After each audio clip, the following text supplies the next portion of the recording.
Hi guys, hope you're well. Last lesson we had a little look at cumulative frequency curves, and today is a bit of a recap as well, but then also something new that is a little bit odd, but as long as you're okay with your ratios, you shouldn't have too many issues. So what we're going to start off with doing is a quick recap of histograms, just in case you can't remember much of it from GCSE. So we've got here a grouped frequency table. The data is continuous and you'll notice that all the groups are different widths. So this is an example of when we'd use a histogram and not a bar chart. Now the problem with data like this is you can't just read off the highest frequency because of the different width of the bars. So we need a different way to represent this. So with a histogram, quick recap, we work out the frequency density instead. And the frequency density is calculated by sharing the frequency divided by the class width. And this then gives us how many items, how many people, how much. Hello. So, histograms today, another revisited topic from GCSE, but we are going to do something a little bit unusual today involving histograms. And I have to admit, this part of it is not generally a favourite among students. It's often a little bit confusing. I'm going to go into a quick recap of what a histogram is first, for those of you who haven't got a lot of knowledge from GCSE.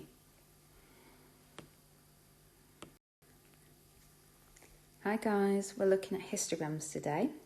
So we've already had a look at cumulative frequency curves, box plots, that kind of thing. This too is a bit of a recap from GCSE. However, I will admit now that this bit is not a favourite among students and often causes a bit of confusion. But as long as you're okay with ratio, hopefully we shouldn't have too many issues. Let's do a quick recap of what a histogram is. So this is your grouped frequency table. These are different group sizes, and you'll notice, hopefully, that you wouldn't just be able to look at the highest frequency here and say, well, the most common amount of money spent on shopping is this group here, because actually this is a group of width 40, whereas this is a group of width 70. So actually, are there more people in this group? It's a little bit misleading. So what we do to make it a little bit more fair is we work out a ratio, and that ratio is called the frequency density, and that takes the frequency but it shares it over the class width, so we can then work out how many people per square, if you like, and that allows us to have a more fair comparison. Okay, so you might remember that from GCSE. That's how you work out frequency density. And we do that for a histogram. So when we have groups, continuous data generally, which are different sizes, we tend to use a histogram. Now, before we look at question 7 from page 329, and we have a look at what on earth's happening here, just have a quick look at the groupings here. So notice the inequalities have been carefully done here so that there is no gap in the data. So this here would be £199.99p. As soon as it becomes £200, we're in here. If we had a different grouping, we'd have to be really careful when we tried to work out the midpoints and when we did anything else involving histograms, because we might have to put a 0.5 on the end, okay?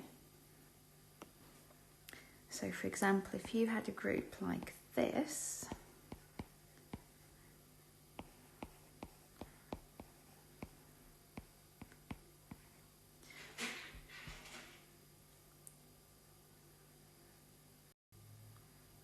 hi guys, hope you're well. We're going to be looking at histograms today. So again, a recap from GCSE, just like cumulative frequency and box plots were, but we will be taking a little bit further. And to be completely honest, this bit is not a favourite among students. It's often confusing. Hi guys, hope you're well. We're looking at histograms today, which is another recap from GCSE, but we are going to be taking it a little bit further and looking at something that you've probably not seen before. This bit in particular, not a favourite among students, often quite confusing, but as long as we think about this in terms of ratio, we should be okay. Let's have a quick recap of what a histogram is. So I've got a grouped frequency data here. Morning. We're going to do histograms today. And again, it's a bit of a recap from GCSE, but we will be taking it a little bit further and looking at something that isn't a favourite among students. This bit here does get a little bit confusing and I'm not quite sure why. As long as we work with ratios, we'll be okay. But I think you'll see what I mean. Let's have a quick recap of what a histogram actually is. So what I have here is a grouped frequency table. It's question 7 from page 329. It's representing the amount people spend in a month on shopping. And we've got all these grouped data here, okay, and they're different group sizes. This is one of the reasons why we use a histogram, because if these were different size, if these were the same size, then we would use a bar chart. And with a bar chart, you can easily go to the biggest frequency and say, oh right, okay, so that is the most common amount spent on shopping. It's not as easy when you've got different size bars. So we do a ratio. And this ratio, you'll probably remember, is called the frequency density. And we take the frequency and we share it over the size of the group. And that allows us to work out how many people are in every square, if you like. And then we can directly compare them because we're comparing by ratios as opposed to which is just the highest bar, when we can't actually tell how many people per square there were. So that's a quick bit of a recap. We use it for continuous data. There shouldn't be any gaps between bars. It's one continuous set of bars. So ideally you could draw like a curve over it and it would look like a distribution. Now this is the question from page 329. It's not the whole question, but this is the first bit that often confuses people. We've been told that this group here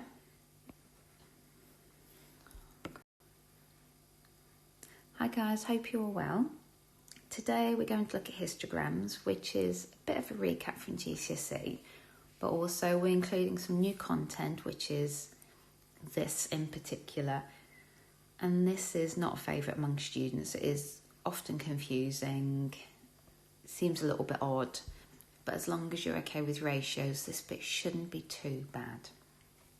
Let's do a quick recap of what a histogram is. So I have got here a grouped frequency table. It's grouped because my data's been put in groups here. Notice they're all different size groups. This is one of the reasons we use a histogram, because with a bar chart, you can easily look at the highest frequency. That will be your highest bar. That's where most of the people are. Nice and easy. But when you've got different groups, it's not as easy because you've got to take into account the width of the bar as well. So we work out a ratio instead, and that ratio is called frequency density. And we work out how many, I'm just going to put a C in there because it looks like I can't spell. We work out how many people per square. So we take the frequency and we divide it by how wide the group is, and that gives us something called the frequency density. So how many people per square? You can then directly compare.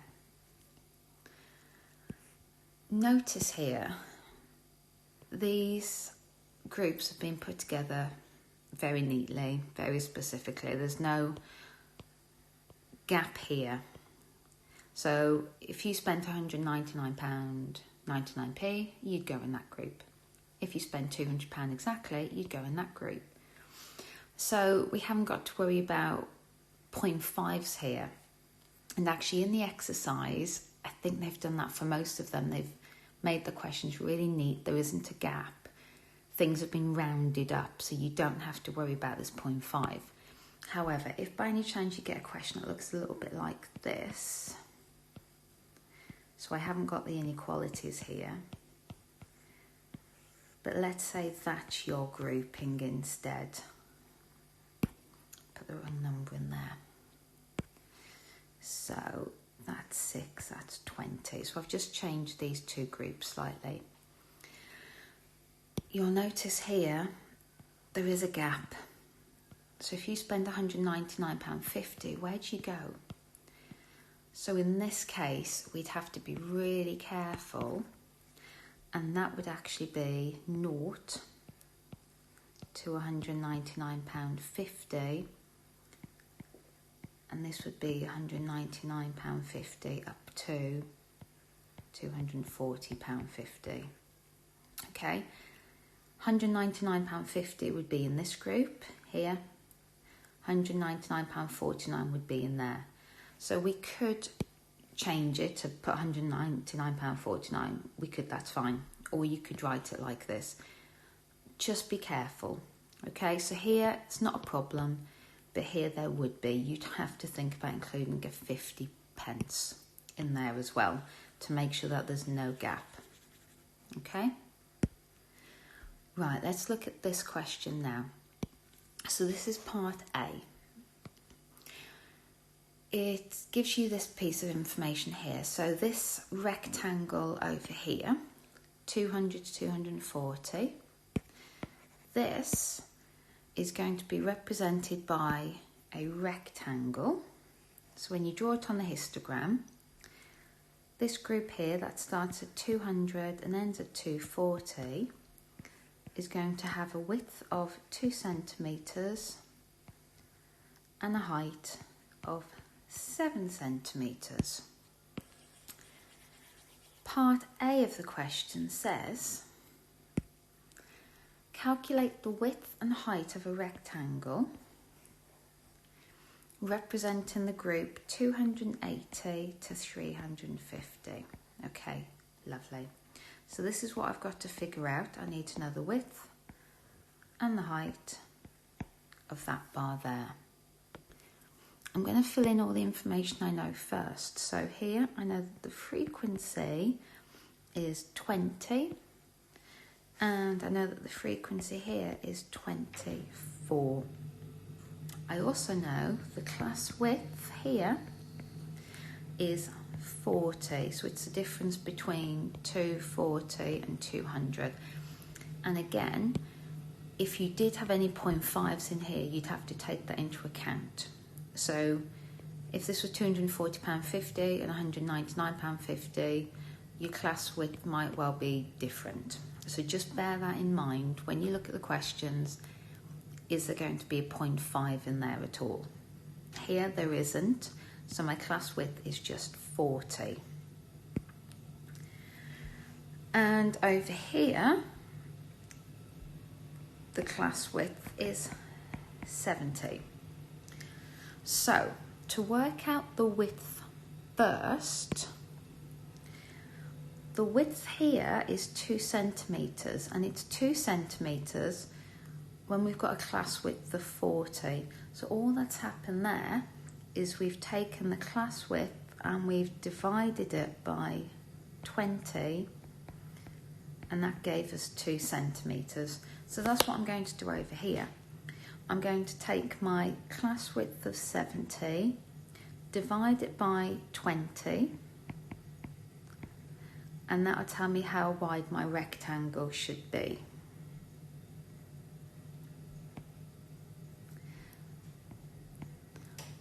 So 70 divided by 20 is 3.5 centimetres. Okay, that bit, believe it or not, was the easy bit. So to work out the width, look at the class width. They'll give you one width of one of the rectangles and just figure out how have I got from one to the other. So it is a case of ratio. Let me write it like this in case this helps. So the ratio between the class width and the width of the rectangle will be the same as the ratio of the class width and the width of the other one. That for some reason I've used H4. Okay, so 40 divided by 2 is going to be the same as your 70 divided by H, and the connection there would be that 20. Okay? Right. Bit more challenging now to find the height. What we're going to do is work out a ratio again. I'm just going to get rid of this, give me a bit more space. I'm going to work out the area of this rectangle. So the area is 2 times by 7. Over here, the area is going to be 3.5 times by, I'm going to use H here for height.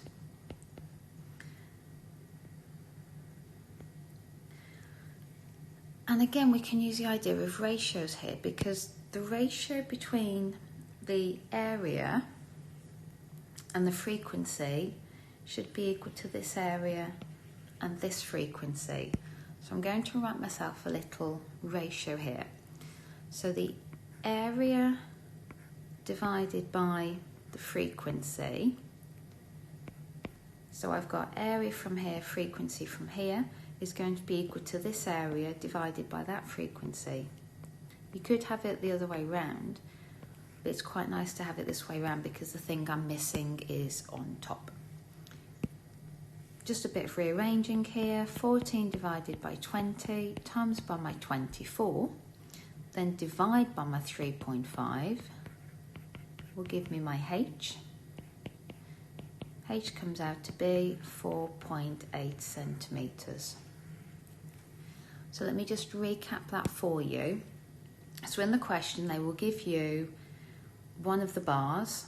They will tell you the width and the height of that bar. You've got the frequency. You can work out the class width as well. Once you've got that, you'll easily be able to work out the width of another bar from the class width and from this relationship here. To work out the height of the bar, work out the area of the bar and the ratio between the area and the frequency will be the same as the area and the frequency and the ratio between them. That will allow you to work out H. I explained that very badly, but I'm not going to redo that bit, so apologies. I'm going to move on to part B and C, which talk about using linear interpolation to work out the median and then also working out the mean and standard deviation. I'm only going to touch on that briefly. I'm not going to finish the whole thing off. I just want to ease you into it so you can have a little look at how to finish that one. Have a practice more at these. These are the kind of questions that come up. And as long as you work out a ratio, like I've done here, it's pretty easy to solve. You've got to be really careful about getting the ratio correct and making sure that these haven't got any 0.5s on the end. That might be a bit confusing. So, part B says use interpolation to work out the median. Okay, well, what I've done here is I've just added a few very rough columns. I've got cumulative frequency in 1, and I'm just going to fill in the first bit of this. Okay, I'm not actually going to go any further because the total frequency is 100. So if I want the median is going to be the 50th person. I want to know what the 50th person spent on their shopping. The first 6 people in here, first 26 people in here, person 50 is going to be in this third group here. So I know they're in that group, but I need to figure out how far along that group they are. And this is a little recap from last lesson. So I'm going to take the lower class bound, which is 240, so the lower class bound, plus how far into that group have I gone? Well, this group starts at 26 and I want person 50. 50, take away 26 is 24, so I've gone 24 into that group. Frequency within that group is 30 and the class width of that group is 40. So again, for a question like this, be very careful that you've got your upper and lower bounds right. So if there's any 0.5s needed there, make sure you include them because it will affect your lower bound and the class width here. Okay? So if I do this calculation, I get 272. So that is my median. Part C talks about the mean and standard deviation. I'm not going to do this for you. I'm just going to show you the calculations that I would do. So I would call that, I'm going to call this M, and obviously leave that as F. So in order to work out the mean, I'd have to do frequency times by midpoint, and I'd end up with a total down here, okay? I think what I'm going to do to make the formula nicer is call my midpoint X. And I'm just going to get rid of this. Okay, so the mean is the sum of F times X. So I'm just going to write X in there as well. Lovely. So it's the sum of Fx divided by the sum of F. So it would be the sum of that column there, frequency times the midpoint divided by 100, and that would give you your mean. For the standard deviation, you would want to do the sum of Fx squared divided by the sum of F, take away the mean squared. Be very careful here. This is not Fx all squared, it's only the x that's squared. So I would do another little column in my table where I was doing F times by X squared. Okay? I'm not going down this column and squaring them.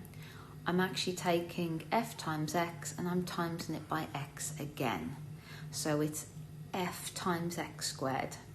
And then it would be the sum of that divided by 100, take away your mean squared, square root it all, and you get yourself your standard deviation. Maybe try and finish it off at home. So what I'd like you to try now, please, have a look at the chapter checklist and finish off the questions from that exercise. It's exercise 12.3b on page 327. Please let me know if there's any problems with any of the questions. It may just be, like I said back here, that you've got your bounds wrong. Maybe it needs to be a 0.5, maybe you put a 0.5 and it shouldn't be. Read the question properly. Have they rounded it? Is it continuous data? Have they tried to trick you? Maybe it's ages and it's not continuous, that kind of thing.